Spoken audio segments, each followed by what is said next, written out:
और national Herald मामले में जो दिल्ली की राउस एवेन्यू कोर्ट का फैसला है, राउस एवेन्यू कोर्ट ने जिस तरीके से एनफोर्समेंट डायरेक्टरेट को फटकार लगाई है, उसे लेकर राजनीति गर्म है। कांग्रेस पार्टी और कह रही है कि किस तरीके से तमाम मामलों में विपक्षी नेताओं को कैसे फंसाया जाता है।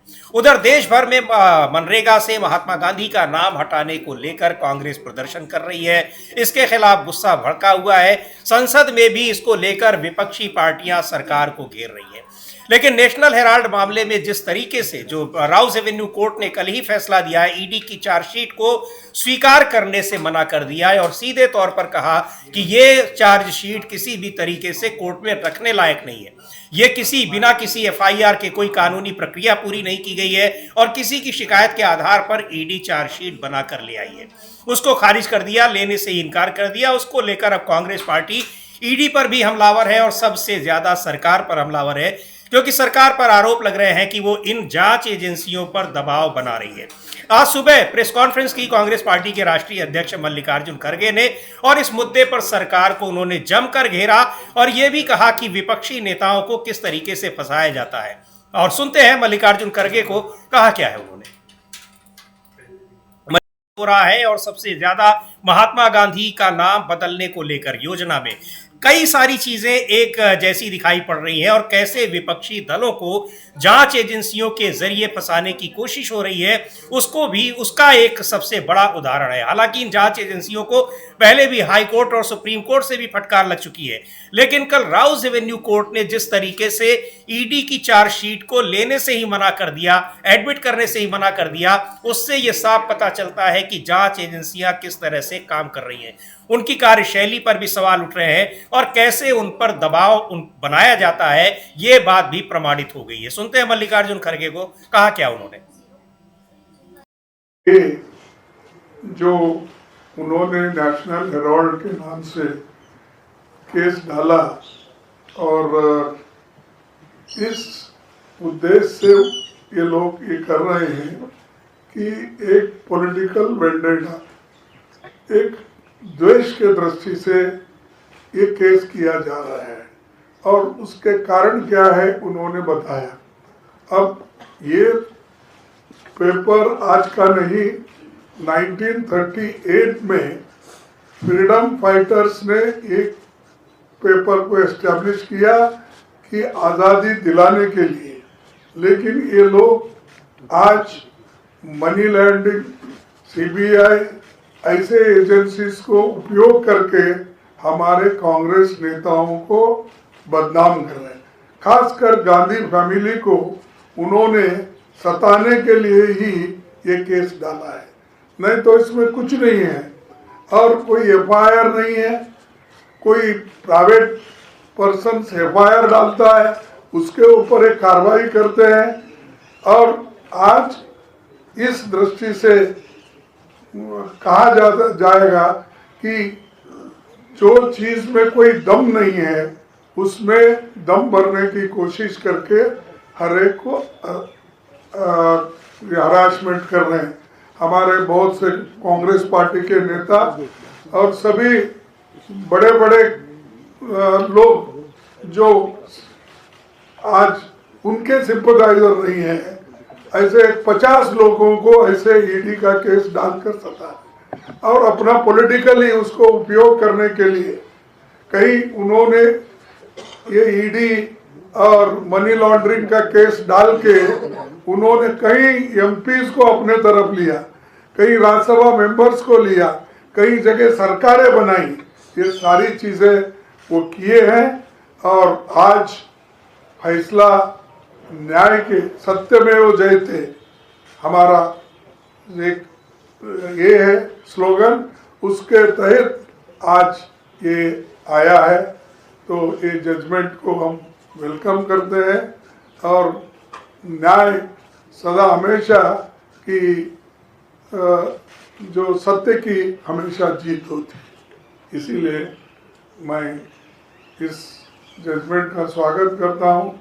जो इसके लिए मेहनत करे हमारे लोग, उनको भी मैं अभिनंदन उनका भी करता हूँ और आप लोग इतने ठंडी में आए, आपको भी धन्यवाद। Thank you. House Avenue court ने इस मामले में बड़ा फैसला दिया था। नेशनल हेराल्ड मामले में कांग्रेस पार्टी के सोनिया गांधी, राहुल गांधी समेत कई नेताओं को उसमें अभियुक्त बनाया गया था और वो चार्जशीट फाइल कर रही थी ईडी यानी प्रवर्तन निदेशालय। लेकिन हाउस एवेन्यू कोर्ट ने उस चार्जशीट को लेने से ही, स्वीकार करने से मना कर दिया और कहा कि इसमें कुछ दम नहीं है, बेमतलब की ये चार्जशीट है और इसको आप फाइल करेंगे, यहाँ कोर्ट का भी समय बर्बाद होगा, सबका समय बर्बाद होगा, इसमें कोई इसका आधार ही नहीं है जिस आधार पर आप इसको फाइल करने की, यहाँ पर प्रस्तुत करने की कोशिश कर रहे हैं।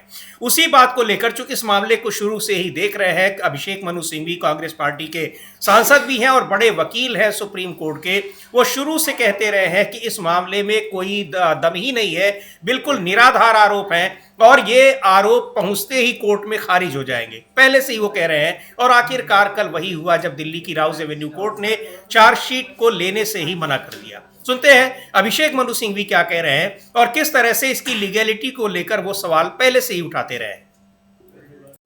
ये कहानी है द्वेष प्रेरित, लापरवाही से भरी, बिना अधिकार क्षेत्र के कार्रवाई करने की कहानी। यद्यपि मैं संक्षिप्त में कहूंगा, लेकिन ये बहुत रोचक कहानी है।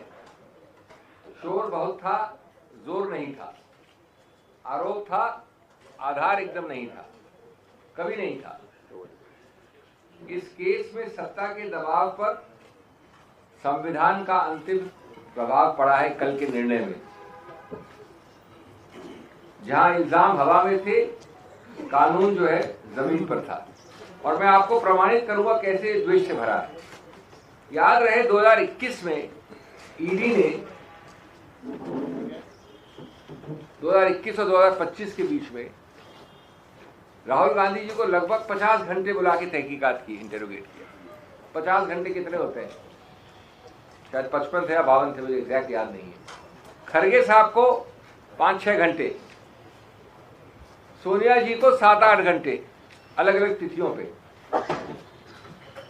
दूसरा, हर तिथि पे कोर्ट में तारीख हो, कुछ फाइल करना हो, तो एक बड़े अच्छे तरीके से व्यापक रूप से लीक होता था अखबारों में। यार इतने बड़े स्कैम में आज हम ये फाइल कर रहे हैं, हर तिथि पे सुर्खियों में होने के लिए, शोरगुल के लिए। तीसरा, इस दौरान मैं 21 से 25 की बात कर रहा हूं, अटैचमेंट्स हुए, फ्रीजिंग हुए, कहीं किराया आ रहा है तो किराए को बंद कर दो। अब ये रोचक कहानी क्यों है कि ये शुरू हुई थी 2014 में, सुब्रमण्यम स्वामी साहब ने शुरू की थी, एक प्राइवेट कंप्लेंट की और उसमें समनिंग ऑर्डर हुआ। मैं मोटी मोटी बात कर रहा हूं, तकनीकी बात नहीं करूंगा। 2014 में ही सुब्रमण्यम स्वामी जी ने हजारों सैकड़ों बार लिख दिया सीबीआई को और ईडी को कि मैंने ये कार्रवाई कर दी है, ये आरोप है, ये गलती है, ये है फलाना ढीकर। अब रोचक बात सुनिए, 2014 से 21 कितने साल होते हैं? 7 वर्ष तक सीबीआई और ईडी ने लिखित रूप से अपनी फाइल्स में लिखा कि इसमें कोई प्रेडिकेट ऑफेंस नहीं बनता है। ये मैं नहीं कह रहा हूं। अगर आपको शक शुभाव, हम हवा में बात नहीं करते हैं, मैं तथ्यों के आधार पर बात करता हूं। अगर शक शुभाव जो मैं बोल रहा हूं तो पैरा 218 से 233 पढ़ लीजिए इस निर्णय की। ये बहुत महत्वपूर्ण बात है। 2014 से 21 तक फाइल पे, क्योंकि ओपिनियन ली गई, सलाह ली गई, प्रेडिकेट ऑफेंस एफआईआर की एजेंसी होती है सीबीआई, मनी लॉन्ड्रिंग की एजेंसी होती है ईडी। दोनों का संयुक्त सहमति थी, जॉइंट कंसेंसस ये शब्द इस्तेमाल किया है जज ने 232 पैरा नंबर पे, संयुक्त सहमति कि इसमें कोई प्रेडिकेट ऑफेंस का एफआईआर बनता ही नहीं है। नहीं तो आप समझिए कि 7 साल तक कोई एफआईआर लॉन्च नहीं करता गया। क्यों नहीं की लॉन्च? उसके बाद अचानक 30 जून 2021 को एफआईआर लॉन्च होती है। ये ऑफेंस हुआ है 2014 से सुब्रमण्यम स्वामी के अनुसार, और 2021 जून में जब ये होती है उसके एकदम पहले एक सलाह ली जाती है और अचानक जो 7 साल से संयुक्त सहमति थी कि नहीं होनी चाहिए, वो एफआईआर होती है। अगर ये राजनीतिक द्वेष नहीं तो क्या है? यानी कहा गया सलाह कुछ भी हो, ओपिनियन कुछ भी हो, संयुक्त कंसेंसस कुछ भी हो, आपको एफआईआर फाइल करनी है तो कर दी। वो एफआईआर की कल कॉग्निजेंस, वो सॉरी ईसीआर कर दी, एफआईआर ने ईसीआर कर दी जून में, ईडी ने उसकी कॉग्निजेंस लेने से मना किया है कल जज ने, कल वाले निर्णय में। ये एजेंसी से दुरुपयोग का सबसे ज्यादा प्रत्यक्ष प्रमाण है। किसकी जवाबदेही है इसके लिए, किसकी कुर्सी है, किसके विरुद्ध एक्शन लिया गया है, और उसको कैसे एक मामला बनाने की कोशिश की गई ताकि एक मैसेज दिया जा सके कि कैसे कांग्रेस पार्टी के लीडर जो है, नेता है, वो इस मामले में अभियुक्त है। बहुत डिटेल में ये बातें कही हैं कांग्रेस पार्टी के नेताओं ने, लेकिन सबसे जो एक जरूरी खबर है कि वो है कि किस तरीके से कोर्ट ने इसको खारिज किया, आरोप पत्र को ही खारिज कर दिया, लेने से ही मना कर दिया। उस पर सुनवाई तो बाद में होगी। और बता भी रहे हैं मल्लिकार्जुन खड़गे कि कैसे इन जांच एजेंसियों का डर दिखाकर तमाम विपक्षी नेताओं को बीजेपी ने अपनी पार्टी में शामिल कराया है, और यही नहीं, सरकारों को बदलने का काम किया है तमाम राज्यों में।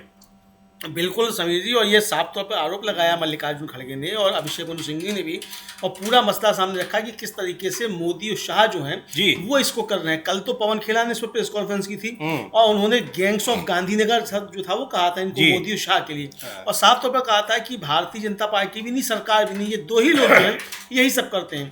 और आज भी मल्लिकार्जुन खड़गे ने सीधे सीधे कहा कि ये मोदी और शाह के मुंह पर थप्पड़ पड़ने जैसा है अदालत की तरफ से, और इनको इस्तीफा देना चाहिए। आज साफ तौर पर खड़गे ने मोदी और शाह का इस मसले को लेकर इस्तीफा मांग लिया जी। अब मोदी शाह तो इस्तीफा खैर क्या देंगे जब तक कि हटाए नहीं जाते हैं। अब वो कांग्रेस इतनी शक्ति लेकर के आए कि उनको हटा पाए संसद के अंदर, ऐसे तो इस्तीफा देने वाले नहीं है। वैसे भी राजनाथ सिंह बता चुके हैं कि वो यूपीए नहीं है, ये एनडीए है, यहाँ इस्तीफे नहीं होते हैं। तो यहाँ इस्तीफे नहीं होते हैं तो इस्तीफा अब आपने मांग लिया, ठीक है, लेकिन वो इस्तीफा देने वाले नहीं है। अब वो थप्पड़ पड़ेगा चाहे वो कुछ भी पड़ता रहे, जो मल्लिकार्जुन खड़गे का कहना है, हमारा कहना नहीं है ये। मल्लिकार्जुन खड़गे का साफ साफ कहना है कि मोदी और शाह के गाल पर अदालती थप्पड़ पड़ने जैसा है। जी बिल्कुल, इसको लेकर संसद में भी इस समय संसद का सत्र चल रहा है, शीत सत्र चल रहा है। संसद में तमाम मुद्दों पर सरकार घिरी हुई है और इसको लेकर विपक्षी नेताओं ने प्रदर्शन किया है, वहां पर सरकार के खिलाफ प्रदर्शन किया है और सरकार से इस्तीफा मांगा है, प्रधानमंत्री मोदी से और गृह मंत्री अमित शाह से। देखते हैं सांसद हैं और संसद परिसर में किस तरीके से इस्तीफे की मांग कर रहे हैं मोदी सरकार से। अमलेंदु जी, कहा भी आपने कि इस्तीफा तो नहीं होगा, लेकिन सरकार घिरी जरूर है। हाँ बिल्कुल, सरकार काफी ज्यादा घिरी हुई है समीर जी, और ये साफ तौर पर देखने में आ रहा है कि सरकार जिस तरीके से घिरी है और इस्तीफा मांगा जा रहा है। तो कांग्रेसी सीधे सीधे जो है वो कह रहे हैं कि इसके लिए नरेंद्र मोदी और अमित शाह जो है उनको इस्तीफा साफ तौर पर दे देना चाहिए। ये साफ मांग जो है वो कही जा रही है। अब इस्तीफा तो खैर नहीं हुआ, जैसे हम लोगों ने पहले भी चर्चा की कि इस्तीफा होने का तो सवाल नहीं है, कोई इस्तीफा दे देंगे इतना आप सोचेंगे नैतिकता की बात भारतीय जनता पार्टी से ये आशा करनी भी नहीं चाहिए।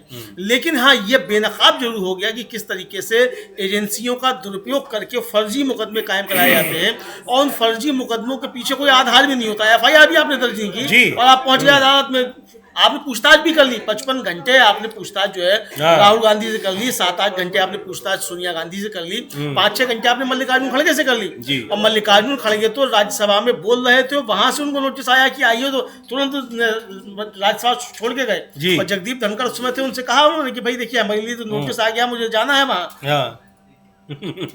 तो वहां बोलते हो, जबकि नेता प्रतिपक्ष है वहां और उनको बुला लिया गया। तो ये सब चीजें जिस तरीके से आई, तो उससे साफ तौर मालूम पड़ा कि ये किसी तरीके से घबराए हुए हैं। और ये साफ तौर पर समझिए, जब से मोदी जी सत्ता में आए हैं, व्यक्तिगत द्वेष जो है और व्यक्तिगत विद्वेष जो है ये काफी ज्यादा देखने को मिल रहा है। और ये कहा जा रहा है कि अब राजनीति जो है वो प्रतिस्पर्धा नहीं रह गई, अब विरोधी नहीं, अब आप दुश्मन हुए, दुश्मनी, बिल्कुल दुश्मनी। तो बिल्कुल दुश्मनी की हद तक जाकर ये कर रहे हैं, लेकिन इसके नतीजे कितने घातक होंगे ये अभी नहीं सोच रहे। भाई आप ज्ञानेश कुमार की बदौलत हमेशा सत्ता में नहीं बने रहेंगे, क्या पता कल को ज्ञानेश कुमार भी ना हो और आप भी नहीं हो, तब फिर अगर इसी तरीके की प्रतिक्रियाएं होंगी तब फिर आप क्या कहेंगे। तो ये मतलब व्यक्तिगत दुश्मनी इतनी ज्यादा नहीं करनी चाहिए कि फिर आपको लेने के देने पड़ जाए। तो ये हालांकि समीर जी देखिए, होता है कि सत्ता में जो कोई होता है वो ये सोचता है कि वही हमेशा सत्ता में बना रहेगा जी, लेकिन परिस्थितियां ऐसी बनती हैं कि एकदम उखड़ जाया करती हैं बिल्कुल। सत्ताएं। लेकिन वो सोचता नहीं है कि हमारी सत्ता कभी जा भी सकती है। बिल्कुल, ये सही बात है। और इसी तरीके से जो विपक्षी नेताओं का कहना है, आरोप है कि इसी तरीके से सरकार चल रही है। अब यहाँ मनरेगा का नाम, एक सफल योजना का नाम बदलकर उसकी जगह एक दूसरी योजना लाई जा रही है। इसको लेकर भी विपक्षी दल बड़ा विरोध कर रहे हैं।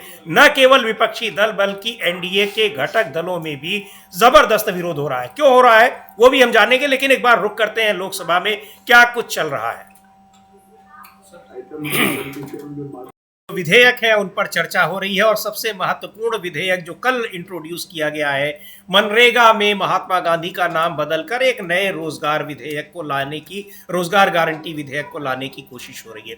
लेकिन उसको लेकर विपक्षी नेता तो उसका विरोध कर ही रहे हैं, वहां पर जो एनडीए के सहयोगी दल हैं वो भी उसके विरोध में है। तेलुगु देशम पार्टी, आंध्र प्रदेश में सरकार उसकी है, चंद्रबाबू नायडू उसके मुख्यमंत्री हैं।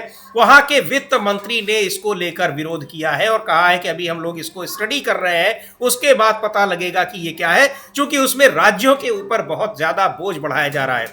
40% खर्चा उसका देना पड़ेगा राज्यों को, अभी तक केवल 10% खर्चा देना पड़ता था। तो सरकार एक तरीके से जो जिम्मेदारी थी मनरेगा की के जरिए, केंद्र सरकार की जो जिम्मेदारी थी उसको राज्यों के ऊपर कैसे टाल रही है, इसे लेकर एनडीए के भीतर भी जबरदस्त गतिरोध दिखाई पड़ रहा है। एक बार सुनते हैं मनोज झा, आरजेडी के सांसद हैं, क्या कह रहे हैं। उनका कहना है कि एनडीए के तमाम नेता भी इसको पचा नहीं पा रहे हैं कि आखिर सरकार राज्यों के ऊपर इतना बोझ क्यों डाल रही है।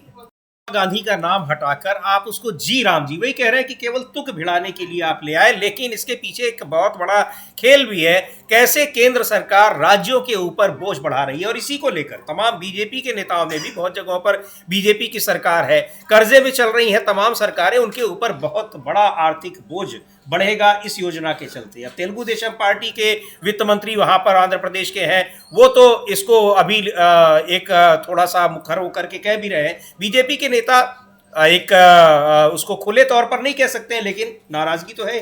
हाँ बिल्कुल नाराजगी है, और नाराजगी समीर जी नीतीश कुमार में भी है जी। बात तो वो पहले वो जो बहनों को जो है वो जीविका दीदी और कौन सी दीदी योजना जो है 2 लाख रुपया देना, अभी तो वो सिर पे पड़ा हुआ है। इधर आपने ये जो 40% आपने डाल दिया उनके ऊपर, तो कहाँ से लाएंगे? अब प्रदेश बेच के थोड़ी ना चलाएंगे नीतीश कुमार, तो उनके यहाँ भी परेशानी है। उधर उनके एक नेता नीरज कुमार बताया था, वो कह रहे हैं 18 विधायक उनके संपर्क में हैं। अब किसके विधायक उनके संपर्क में हैं, तो ये वहां भी चल रहा। तो इसका मतलब कि इसके जरिए क्या बिहार की सरकार भी खोना चाहती है बीजेपी, जी राम जी करते हुए जी, तो कहीं बिहार में बीजेपी का राम राम ना हो जाए, तो ये भी है। तो मतलब एक तरह से कहा जाए समीर जी की गुस्सा जो है जी, वो एनडीए के जो घटक दल हैं उनमें भी इसको, इस योजना को लेकर है कि भाई आप महात्मा गांधी के साथ आप खिलवाड़ करना चाहते हैं, आप महात्मा गांधी का नाम मिटाना चाहते हैं, मिटाइए भाई। आप गोडसे को मानते हो तो मानिए, कोई कौन रोक लेगा भाई। अगर आज बीजेपी के नेता जो है वो आगे कहने लग जाएं, या मोदी जी कहने लग जाएं, या वो नए जो अध्यक्ष बन गए हैं कार्यकारी नितिन नवीन जी, वो कहने लग जाएं, नड्डा साहब कहने लग जाएं कि हमारा तो गोडसे जो है वो हमारा पूज्य है, तो कौन रोक लेगा? कोई रोक लेगा? कोई कानून में तो पाबंदी थोड़ी है जी। तो भाई आपको अगर गांधी जी से परेशानी है, महात्मा गांधी से आपको परेशानी हो, ठीक है, आप अपनी पूरी कीजिए, लेकिन इसके जरिए आप राज्यों के साथ भी खिलवाड़ करें जी, और आप जो है वो राज्यों के ऊपर भार ज्यादा डालें, तो इसको आपके घटक भी स्वीकार नहीं करेंगे। बिल्कुल, तो ये बहुत दिक्कतें चल रही है, और इसके खिलाफ समीर जी आज देश भर में जो है वो प्रदर्शन हो रहे हैं। कांग्रेस प्रदर्शन कर रही है, हमारे बराबर में जो विजुअल चल रहा है जी, सिद्धारमैया और डी के शिव कुमार दोनों एक साथ प्रदर्शन कर रहे हैं जी। इसको करते हैं, इस पर भी बात। एक बार देखते हैं फिर से लोकसभा में क्या कुछ चल रहा है। वहां भी सरकार कई मुद्दों पर गिरी है। हालांकि कल बिल पेश किया गया है, विपक्षी सांसद उसको स्टैंडिंग कमेटी को भेजने की बात कर रहे हैं, लेकिन सरकार के जो सबसे ज्यादा विरोध इस बात को लेकर है कि महात्मा गांधी का नाम क्यों बदला जा रहा है। अभी क्या चल रहा है लोकसभा में, एक बार चलते हैं। न्यूक्लियर एनर्जी सेक्टर को प्राइवेट सेक्टर को सौंपा जा रहा है, उसके लिए बाकायदा कानून बनाया जा रहा है, और वो विधेयक पार्लियामेंट में पेश किया गया है। लोकसभा में। और कहा यह जा रहा है अमलेंदु जी कि ये विधेयक इस प्राइवेट सेक्टर को देने का जो विरोध हो रहा है वो ये हो रहा है कि कुछ लोगों के लिए खोल दिया जाएगा, इतना संवेदनशील क्षेत्र वो प्राइवेट सेक्टर्स के लिए खोला जा रहा है। हाँ बिल्कुल समझिए, प्राइवेट सेक्टर के लिए खोला जा रहा है और आरोप जो लग रहे हैं वो आरोप ये लग रहे हैं कि राष्ट्रमित्र जो हैं जी उनको परमाणु हथियार भी दे दिए जाएंगे ताकि अगर कोई यहाँ कोई हो तो फिर वो सीधे सीधे परमाणु बम फोड़ सकें। मतलब ये हो सकता है ये आरोप इस तरीके के हैं जो चर्चाएं चल रही हैं। लेकिन कांग्रेस ने समीर जी एक AI जनरेटेड वीडियो जो है वो जारी किया है और लिखा है कि मोदी अडानी भाई भाई। अभी हमारा वीडियो नहीं है, पहले स्पष्ट कर दें, कांग्रेस ने इसको जारी किया है। तो हम लोग देख सकते हैं कि कांग्रेस के आरोप जो हैं क्या है और किस तरीके से ये जुड़ रहा है। ये जो बिल लाया गया है FDI जो है इसमें लाई जाएगी परमाणु रिएक्टर के क्षेत्र में भी, तो ये किस तरीके से भारत को नुकसान पहुंचाएगा और किस तरीके से राष्ट्रमित्र जो राष्ट्र सेठ हैं उनको फायदा पहुंचाएगा, इस पे कांग्रेस ने ये वीडियो जारी की। जी इसको देखते हैं क्या है इस वीडियो में और क्या कुछ संवाद चल रहा है दोनों के बीच में। कांग्रेस पार्टी ने इसको ट्वीट किया है, उनका ये वीडियो है, AI जनरेटेड वीडियो है, देखते हैं।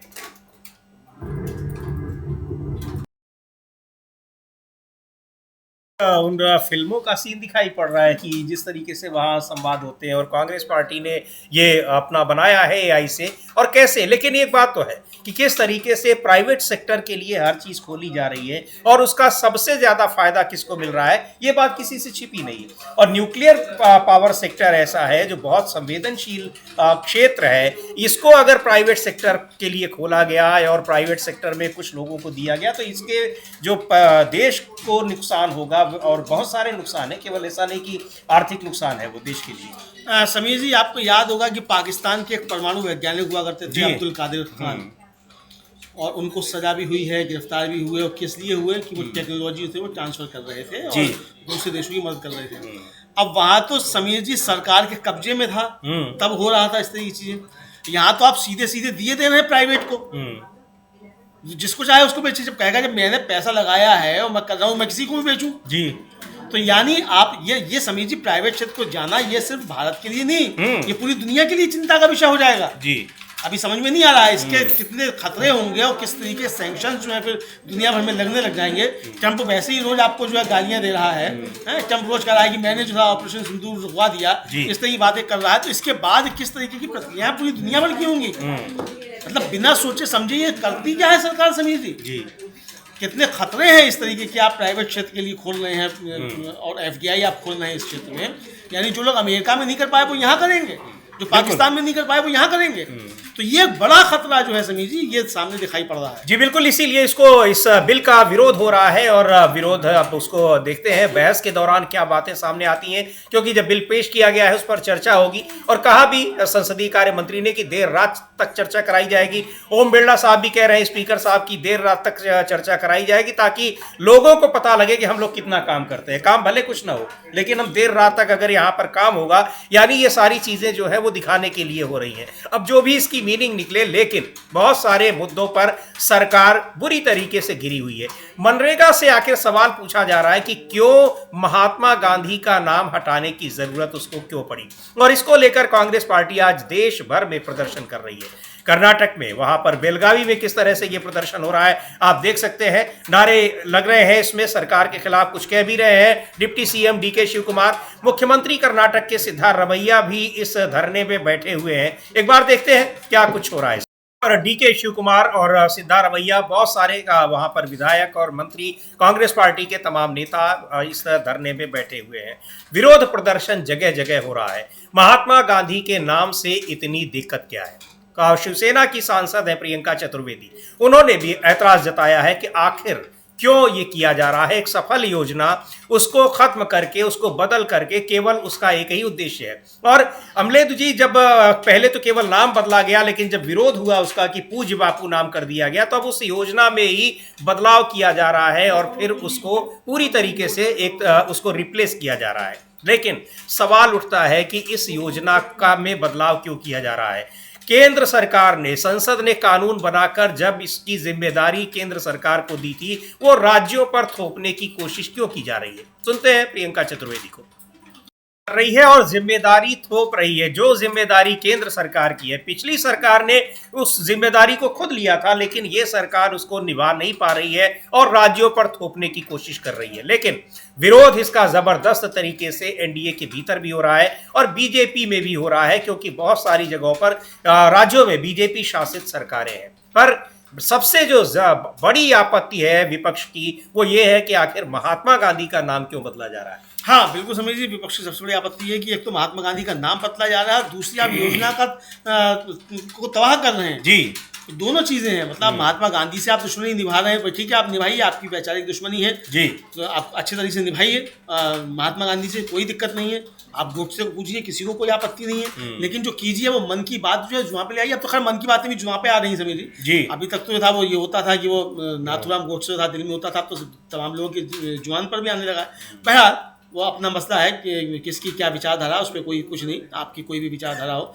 लेकिन अगर आप इस तरीके से जो संघीय ढांचा है उस पर भी हमला करेंगे जी, और आप केंद्र सरकार अपनी जिम्मेदारियों से भागना चाहेगी, तो ऐसे तो नहीं चल पाएगा ना। बिल्कुल। और इसीलिए इसका विरोध जो है जो एनडीए के घटक दल हैं वो भी कर रहे हैं। और लग ये रहा है समीर जी, बातों से ये लग रहा है कि ये भी सिलेक्ट कमेटी को बिल जाएगा। जी हाँ। क्योंकि अगर ये अभी आया तो फिर ये पास नहीं हो पाएगा। बिल्कुल, ये पास नहीं हो पाएगा और सरकार के लिए खतरनाक साबित हो सकता है, सेल्फ गोल भी साबित हो सकता है, ये कहा जा रहा है। क्योंकि इसका एनडीए शासित राज्यों में जो एनडीए के घटक दल हैं वो बहुत विरोध कर रहे हैं, खास तौर पर तेलुगु देशम पार्टी। और अभी और भी विरोध सामने आने वाले हैं, देखते हैं इस पर होता क्या है। लगातार प्रतिक्रियाएं आ रही हैं। समाजवादी पार्टी के नेता हैं, सांसद हैं प्रोफेसर राम गोपाल यादव, वो भी इस पर सवाल उठा रहे हैं कि आखिर इसको बदलने की क्या जरूरत है, सफल योजना है, और फिर आप उसमें महात्मा गांधी का नाम क्यों हटा रहे हैं प्रोफेसर राम गोपाल यादव। लेकिन कह भी रहे कि बड़े आश्चर्य की बात है कि गांधी से जिनको पूरी दुनिया में सम्मान मिलता है,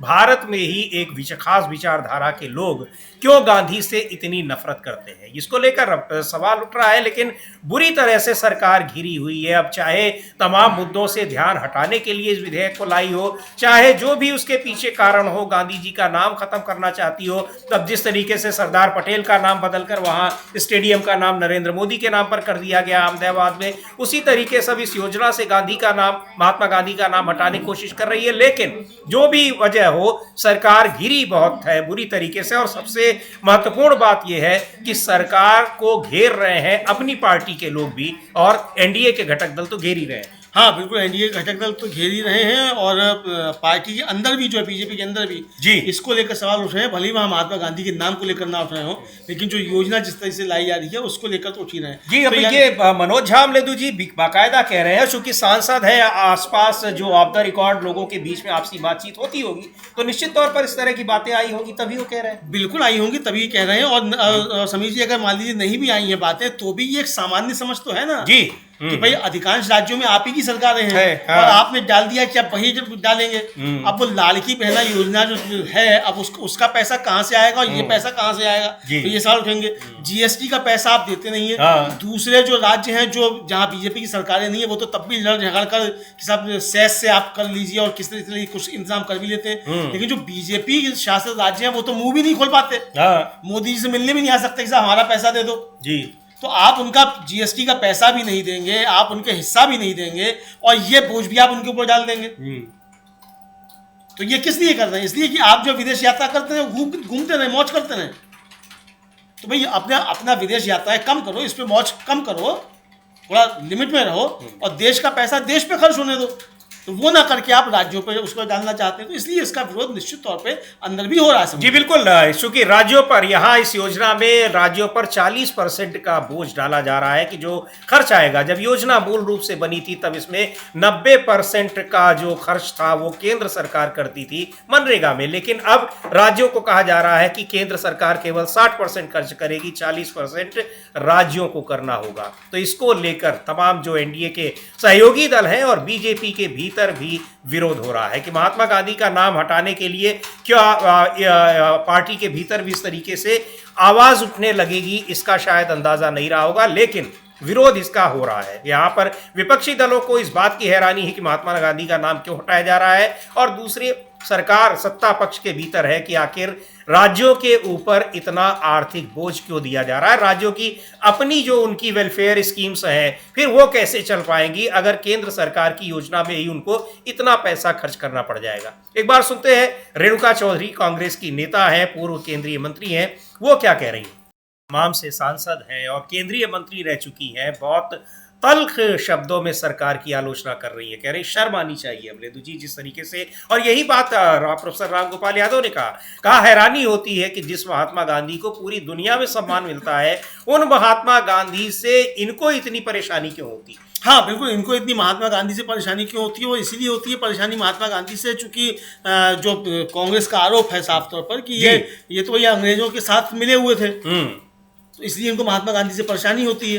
लेकिन अब चूंकि मजबूरी है कि महात्मा गांधी पूरी दुनिया में पूजे जाते हैं, तो मोदी जी कहीं जाते हैं तो बताया जाता है कि देखो देखो ये नेहरू गांधी के देश से आया है, ये नेहरू गांधी के देश का प्रधानमंत्री है, तो शर्मिंदगी भी होती है जी। तो वो शर्मिंदगी जो है वो जाकर इस तरीके से कहा जाए कुड़हन में बदल जा रही है। तो कुड़हन जो है समीर जी ये साफ निकल आ रही, मुझे लगता है ये कुड़हन शब्द ही जो है वही ज्यादा बेहतर रहेगा। जी बिल्कुल।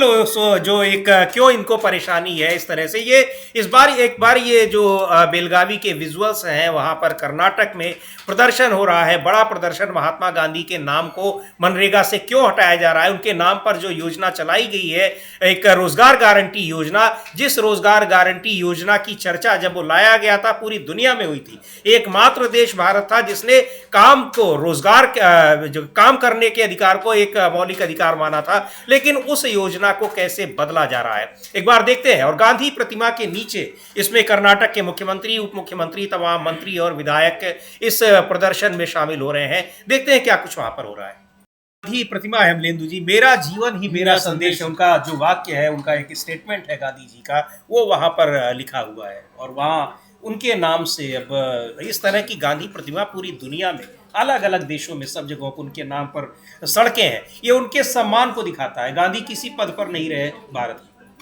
समीर जी ये क्या गनीमत है कि गांधी का नाम बदल के जी राम जी किया जा रहा है। जी हाँ, अगर इसको नरेंद्र मोदी कर दिया था तो कोई क्या कर लेता। हाँ, सरदार पटेल के नाम बदली गया। हाँ, जी सरदार हाँ, पटेल के नाम पे जो स्टेडियम था वो नरेंद्र मोदी के नाम पे हो ही गया, तो कोई क्या कर लेता जी। तो ये सनक जिसको कल प्रियंका गांधी कह रही थी, हालांकि नाम नहीं ले रही थी नरेंद्र मोदी का, लेकिन उनका भाव समझा जा सकता है कि नरेंद्र मोदी की सनक जो है, अभी सनक भी हो सकती है समीर जी, लेकिन मुझे लगता है सनक से ज्यादा कुड़हन है। बिल्कुल, कुड़हन जो है मतलब उस पूरे, ये अकेली नरेंद्र मोदी की कुड़हन नहीं है समीर जी, ये कुड़हन पूरे संघ कबीले की है। पूरा संघ कबीला जो है उसकी गांधी से जो कुड़हन है वो लेकर के जी, क्योंकि ये हेडगेवार को कुछ नहीं बना पाए। अब कल बात कर रहे थे शिवराज सिंह चौहान कि महात्मा गांधी का सिद्धांत और दीनदयाल, अरे क्या दीनदयाल उपाध्याय, क्या थे भाई दीनदयाल उपाध्याय? हाँ, कोई कंपैरिजन नहीं है। जी हाँ बिल्कुल, क्या दीनदयाल उपाध्याय, क्या योगदान है दीनदयाल उपाध्याय का, भाई क्या किया दीनदयाल उपाध्याय ने? फिर ज्यादा बातें करोगे दीनदयाल उपाध्याय की बातें भी सब सामने आने लग जाएंगी, लोग उसके बारे में सवाल करने लग जाएंगे। बिल्कुल, कि संगीत जांच क्यों नहीं करवाते दीनदयाल उपाध्याय की मृत्यु की, किस तरीके से मृत्यु हुई, तमाम सारी बातें फिर उठना शुरू हो जाएंगी। बलराज मधोक ने क्या क्या लिखा था वो सब बातें उठना शुरू हो जाएंगी। तो ये समीर जी जो पूरी कुड़हन इनकी जो है पूरे संघ कबीले की, वो महात्मा गांधी से है, राष्ट्रपिता महात्मा गांधी से इनकी जो पूरी कुड़हन है वो सामने बार बार निकल कर आती है इस तरीके की हरकतों से। जी बिल्कुल, और इसको लेकर जबरदस्त विरोध हो रहा है संसद में भी और संसद परिसर में भी नारेबाजी हो रही है और विपक्ष सवाल उठा रहा है कि आखिर महात्मा गांधी का नाम क्यों बदला जा रहा है। कांग्रेस पार्टी आज देश भर में इसके खिलाफ प्रदर्शन कर रही है। इकरा हसन है, सांसद हैं, उत्तर प्रदेश से आती हैं, समाजवादी पार्टी की हैं, युवा सांसद हैं, क्या कह रही हैं एक बार उनको भी सुनते हैं।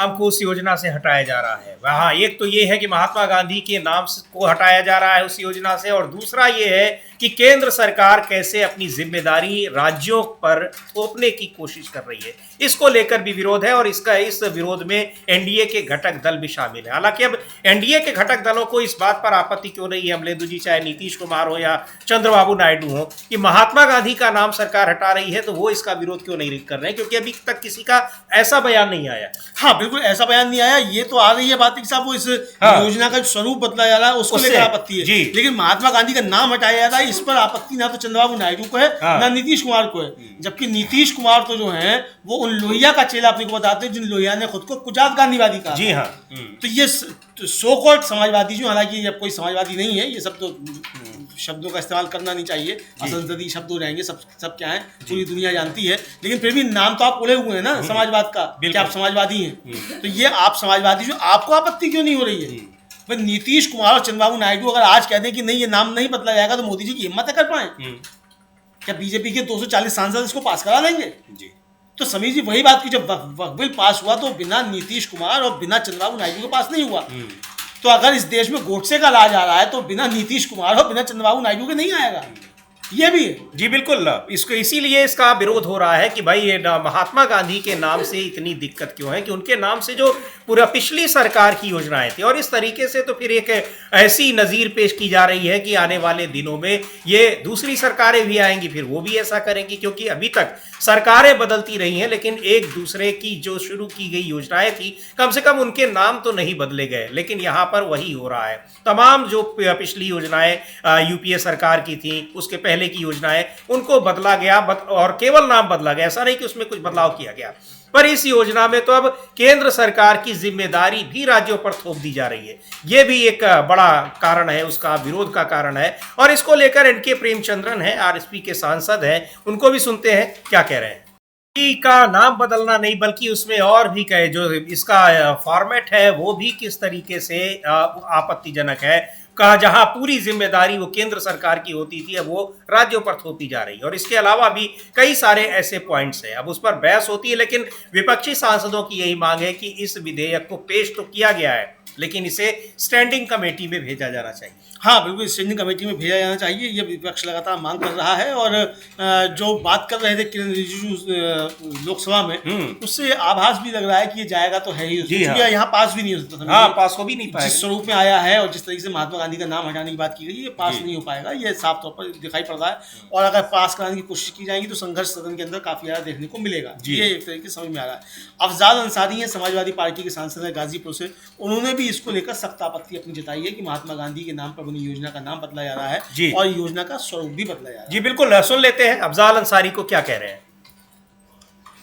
रहा है बल्कि उसमें कैसे जिम्मेदारी थोपी जा रही है। अब ये राज्य केंद्र सरकार के पास अगर पैसा नहीं है अमलेंदु जी, तो राज्य सरकारें उसको कैसे करेंगी। और यही आपत्ति जताई पी केशव, जो आंध्र प्रदेश के फाइनेंस मिनिस्टर हैं। उन्होंने कहा कि राज्यों पर ये बोझ डालना ठीक नहीं है, अभी इस बिल को अभी स्टडी करेंगे, उसके बाद फिर इस पर प्रतिक्रिया आएगी। लेकिन एनडीए के घटक दलों के भीतर भी इसको लेकर नाराजगी है। और यहाँ दूसरी तरफ एसआईआर को लेकर जो स्पेशल इंटेंसिव रिवीजन, उसका 5 राज्यों का जो ड्राफ्ट जारी किया गया है, उसमें भी 1 करोड़ से ज़्यादा मतदाता गायब कर दिए गए हैं, मतदाता सूची से हटा दिए गए हैं। उसको लेकर भी लगातार विरोध संसद में चल ही रहा है और सुप्रीम कोर्ट में भी उस पर सुनवाई चल रही है। जो 5 राज्यों में भी, पश्चिम बंगाल में सबसे ज़्यादा, अब कहा भी जा रहा था, ये आशंका जताई भी जा रही थी कि सबसे ज़्यादा पश्चिम बंगाल में ही मतदाताओं को के नाम काटने का एक षड्यंत्र है, जो विपक्ष का, तृणमूल कांग्रेस का आरोप था वहां पर। तो ये सामने आया भी है जब ड्राफ्ट सूची आई है। हाँ बिल्कुल, ड्राफ्ट सूची आई है तो 58 लाख से ज्यादा नाम जो है वो हटा दिए गए हैं, 2 करोड़ से ज्यादा लोगों को नोटिस इशू किया गया है। इस तरीके की चीजें आई हैं और इसको लेकर काफी ज्यादा बवाल हो रहा है। कल्याण बनर्जी हैं, टीएमसी के सांसद हैं, उन्होंने इस एसआईआर पर बहुत ही प्रतिक्रिया समीर जी दी है और इसका जबरदस्त तरीके से विरोध हो रहा है। तो हम लोग सुन सकते हैं कि कल्याण बनर्जी जो हैं जी, वो इस एसआईआर को लेकर क्या कह रहे हैं। जी बिल्कुल, कल्याण बनर्जी को सुनते हैं, तृणमूल कांग्रेस के नेता हैं। एसआईआर को लेकर तो वहां पर तृणमूल कांग्रेस इसके खिलाफ प्रदर्शन भी कर रही है, विरोध भी कर रही है और एसआईआर को लेकर याचिका भी दायर की गई है सुप्रीम कोर्ट में। टीएमसी की ओर से भी याचिका दायर की गई है। तो सुनते हैं कल्याण बनर्जी को क्या कह रहे हैं। कि उनके अपने एक सभासद को, कारपोरेटर को ही वहां पर डेड घोषित कर दिया है। और इस तरह से तो बिहार में बहुत सारे उदाहरण आए थे। और पूछ रहे हैं कि आखिर कोई घुसपैठिया मिला? नहीं मिला, बता ही नहीं पा रहा है चुनाव आयोग। और घुसपैठिया ढूंढने के लिए उसको एसआईआर का भी चलाना पड़ा था। हाँ बिल्कुल, ढूंढने के लिए चलाना पड़ा हुआ है एसआईआर जो है वो, मतलब घुसपैठिया उसमें कोई मिला ही नहीं। बिहार का हो गया पूरा, भाई उसी का बता दो। जी हाँ, ये ड्राफ्ट अब लिस्ट जारी हुई है, यही बता दो। बंगाल का ही बता दो जी, जहाँ अमित शाह जी अब जा रहे हैं घुसपैठियों को लेकर, तो यही का बता दो कि भाई कितनी जो है वो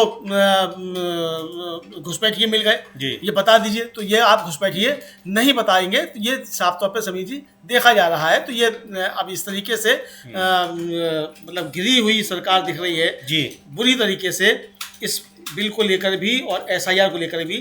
एसआईआर पर समीर जी आज सुप्रीम कोर्ट में फाइनल हियरिंग होनी है जी। वो जब होगी तो वो हम भी अपने दर्शकों को मिनट दर मिनट बताएंगे कि क्या क्या पल पल वहाँ हो रहा है। जिस समय वो शुरू होगी उस समय भी हम आएंगे। बताया जा रहा है कि आज संसद में 2 बजे से जी चर्चा हो सकती है ये जी राम जी विधेयक पर। जी, विकसित भारत जी राम जी, यानी जो मनरेगा को बदलकर जो एक नया विधेयक लाया गया है, पेश किया गया है, उस पर चर्चा होगी 2 बजे। तो आपको लाइव खबरें मिलेंगी और सुप्रीम कोर्ट में जब एसआईआर पर सुनवाई होगी तो वो भी कोर्ट रूम से यहाँ पर डीबी लाइव पर आप उसको देख सकेंगे। वहाँ पर जो चल रही होंगी दलीलें और जजेस की टिप्पणियाँ, उसका लाइव प्रोग्राम। अब इस पर रहेगी हमारी नज़र, आपके साथ जुड़ेंगे जब सुप्रीम कोर्ट में सुनवाई शुरू होगी। फिलहाल इस कार्यक्रम को अब यहीं समाप्त कर